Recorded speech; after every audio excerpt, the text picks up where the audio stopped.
दीपावली का त्यौहार है। लोग दीपोत्सव की तैयारी में हैं, दीपोत्सव मना रहे हैं। लेकिन आज हम एक ऐसी कहानी लेकर आए हैं जिनके परिवार में पिछले 35 सालों से दीपावली का त्यौहार नहीं मनाया जा रहा है। यह कहानी है एक शहीद परिवार की। नमस्कार, मैं अशोक प्रियदर्शी। 22 अक्टूबर 1987 की तारीख थी। दीपावली का दिन था। बिहार के नवादा जिले के सदर प्रखंड के ओढ़नपुर निवासी कैप्टन मनोज कुमार श्रीलंका के जाफना में पवन ऑपरेशन के दौरान कई जवानों के साथ शहीद हो गए थे। शहीद मनोज के शव को पटना लाया गया था, जहां अंत्येष्टि की गई थी। तब हजारों लोगों की भीड़ थी। सरकार और प्रशासनिक पदाधिकारियों के अलावा बड़ी तादाद में पुलिस और आर्मी के अधिकारी और जवान मौजूद थे। तब शहीद हुए कैप्टन मनोज का सिर्फ 2.5 साल का बेटा था। कैप्टन मनोज के बड़े भाई निरंजन सिंह की गोद में 2.5 साल का आराध अक्षत ने अपने शहीद पिता को मुखाग्नि दिया था। यह पल काफी गमगीन और भावुक था। कैप्टन मनोज के परिवार में अंधेरा छा गया था।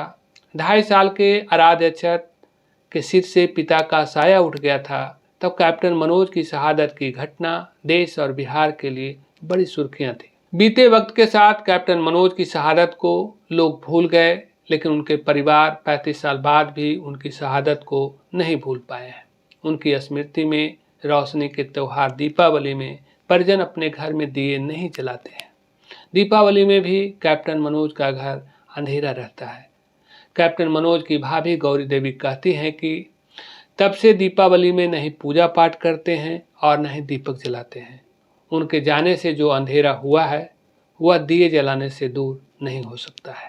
दीपावली का दिन था, 22 अक्टूबर 87 का दीपावली था। अच्छा। और उसी दिन घटना घटी। उस दिन से हमारे घर में दीपक नहीं जलता है। आज दिन तक दीपावली नहीं मनाया जाता है। इतना दिन हो गया, घर अंधेरा हो गया। को 87 जब घटना हुई तो 23 अक्टूबर के रात में यहाँ उनका न्यूज आया और 23 अक्टूबर के ओढ़नपुर से 200 आदमी वहाँ चले गए पटना हवाई अड्डा पर। और 24 तारीख को वहाँ से लोग आए उनको लेकर के, और वहाँ से फिर अदालतगंज उनका ससुराल का डेरा था, तो वहीं आए। वहाँ से फिर प्रोसेसन 22 घाट के लिए। तो पटना में भीड़ उम्र सगे संबंधी भी और उनके दोस्त मित्र लोग भी, फौजी लोग बहुत थे। इतना भीड़ थी वहाँ से अदालतगंज से 22 घाट जाने में कि आदमी पहचान नहीं पाता था, इतना ही भीड़ थी। उसके बाद कोई नहीं याद करने। एक बच्चा छोटा था 2.5 साल का, उसी द्वारा उनका मुखाग्नि किया गया। चाचा के सहारा लेकर के उसको मुखाग्नि उनको दिया गया था। अब इससे हमको ज़्यादा बोलने का नहीं है। वो बहुत मिलनसार लड़का था, लेकिन उनको जाना था। पहले भी बोलते थे कि हम तो देशभक्त हैं, देश के सेवा करते करते मेरा मौत हो जाएगा। हमेशा ही पहले भी बोलते रहते थे। शादी से पहले जब NDA कंप्लीट किए तो 81 में सर्विस ज्वाइन की, 81 के जुलाई में, और 84 में शादी हुआ और 87 में घटना घट जाती है। अच्छा, सो ही शहीद हो गए। सबसे मुश्किल पल आराध्य अक्षत की है, जिन्हें पिता का चेहरा भी स्मृति में साफ नहीं दिखता है। पुरानी तस्वीर ही अक्षत के लिए पूंजी है। हालांकि आराध्य अक्षत कहते हैं कि वह अपने पिता की शहादत को नमन करते हैं। उन्हें उनकी शहादत पर गर्व है। पापा का मन बचपन से ही भारतीय सेना में नियुक्त होने का था, इसीलिए उन्होंने सैनिक स्कूल तिलैया से अपनी पढ़ाई की और उसके बाद NDA और IMA से वो सीधे भारतीय सेना में सेकंड लेफ्टिनेंट के बतौर शामिल हुए। उनको 11 मद्रास के कलर्स रिप्रेजेंटेशन में इंडियन आर्मी की वेबसाइट पे अभी भी एक फोटोग्राफ में सम्मानित किया हुआ है। ऐसे नाजुक पल में भी घोषणाएं और वायदे का लोग सम्मान नहीं करते हैं। कैप्टन मनोज की शहादत की कहानी इसी कड़ी का एक उदाहरण है। कैप्टन मनोज की शहादत के बाद सरकार और प्रशासन की ओर से उनकी स्मृति में मूर्ति लगवाने और शहीद द्वार स्थापित करने समेत कई घोषणाएं की गई थी, ताकि लोग उनकी शहादत दिवस के अवसर पर उनकी कुर्बानी को याद कर सकें, लोग प्रेरणा ले सकें। लेकिन 35 साल बाद भी कैप्टन मनोज की स्मृति में मूर्ति और शहीद द्वार तो दूर, कोई शिलापट तक नहीं है। कैप्टन मनोज की एक पुरानी तस्वीर है जिसके जरिए परिजन उन्हें स्मरण करते हैं। कैप्टन मनोज के बड़े भाई निरंजन सिंह कहते हैं कि उन्हें भाई के खोने से ज़्यादा गम लोगों के छलावे से है। आज तक कोई प्रशासन ने तभी उस दिलासा दिलाया कि उनके नाम पर रोहनपुर में गेट बनाया जाएगा, ये किया जाएगा स्कूल के सामने, और लेकिन आज तक सरकार कुछ नहीं, उनको एक पैसा की भी सहायता कुछ नहीं कर सकी। भाई के जाने के बाद जितना जाने से नहीं तकलीफ़ है उतना उनके इस सरकार से कि कोई उसके यादगारी में कोई यादगारी नहीं बना सके।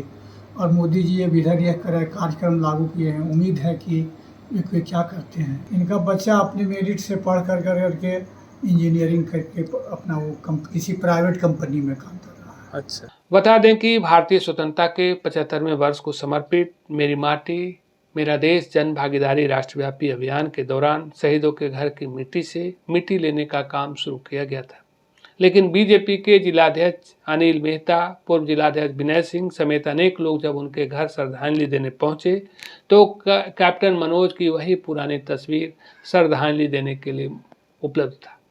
कैप्टन मनोज के परिवार के लिए दुखद पहलू की उनकी शहादत के 20 दिन बाद ही उनके पिता नकुल प्रसाद सिंह की मौत हो गई। पिताजी कैंसर के पेशेंट थे, वही पूना में ही भर्ती थे, पूना मिलिट्री हॉस्पिटल में।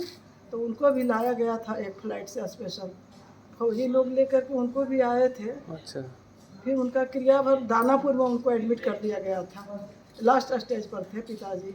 अच्छा, इनके जाने के बाद 20 दिन के बाद 15 दिन के बाद उनको फिर पूना लेके गए।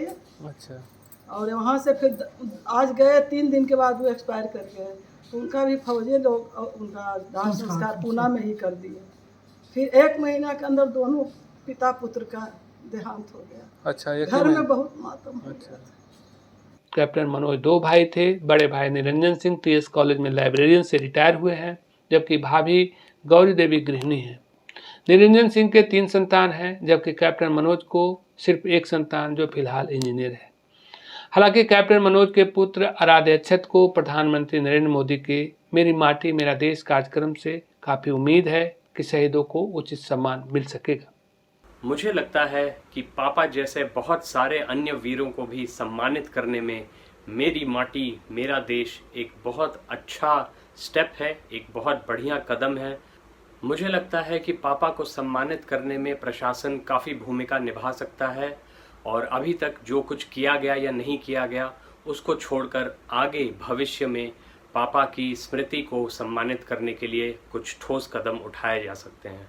मैं चाहूँगा तहे दिल से कि मेरे पापा की स्मृति में कुछ अच्छा, कुछ समाज के लिए बढ़िया किया जाए, जिससे उनका जो बलिदान था वो आने वाली पीढ़ियाँ याद रखें, उससे सीखें, उससे भारत में गर्व महसूस करें, और आगे आने वाले सालों में अपने आप को भी भारत के लिए बिल्कुल कमिटेड रखें, बिल्कुल अपना हर कुछ भारत के लिए न्यौछावर करने के लिए रेडी रहें। देखें तो कैप्टन मनोज अकेला ऐसा शख्स नहीं है जिन्हें समय के साथ लोग भूल गए हैं। देश की सेवा में जान गंवाने वाले अनेक सैनिकों के परिजन हैं जिनके जीवन में अंधेरा है, लेकिन समाज और सरकार उन्हें भूलती जा रही है।